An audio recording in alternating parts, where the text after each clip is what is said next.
Welcome to our channel. Today we how to authenticate Zapier connections to QuickBooks Online step by step clearly. To authenticate Zapier connections to QuickBooks Online, begin by logging into your Zapier account.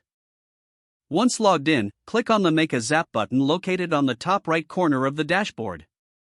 In the search bar under Trigger Apps, type and select QuickBooks Online. Next, you will see various trigger options. Choose the trigger that suits your needs best. After selecting the trigger, click the Continue button at the bottom of the screen. At this point, you will see a prompt to connect your QuickBooks Online account. Click on the Sign in to QuickBooks Online button. A new window will pop up asking for your QuickBooks Online login credentials. Enter your email and password associated with your QuickBooks Online account, then click Sign in. You may be asked to authorize Zapier to access your QuickBooks Online data. Review the permissions that Zapier requires and click Authorize to proceed. After authorization, you'll be redirected back to Zapier. Here, your QuickBooks Online account should now be connected. To confirm the connection, you may see your QuickBooks Online account listed in the drop-down menu.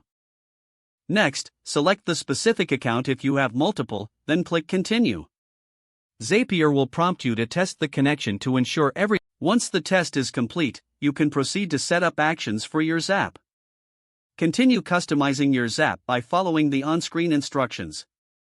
Remember to name your Zap and turn it on when you're ready.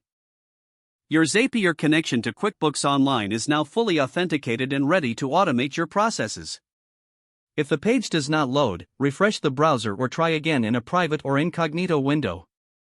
Make sure you are using the correct email address, then retype it carefully to avoid small typos. If your password is not accepted, use the reset option and create a new strong password you can remember. Check your spam folder for verification or security emails, then complete any requested confirmation steps. Enable two-factor authentication if available to improve account security and reduce unauthorized access risk.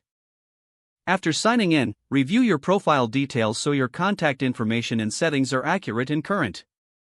If you see an error message, note it down and try again after restarting your device and internet connection.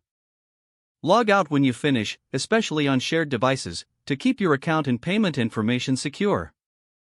If the page does not load, refresh the browser or try again in a private or incognito window. Make sure you are using the correct email address, then retype it carefully to avoid small typos. Don't forget to like this video and subscribe to our channel for more step-by-step tech guides.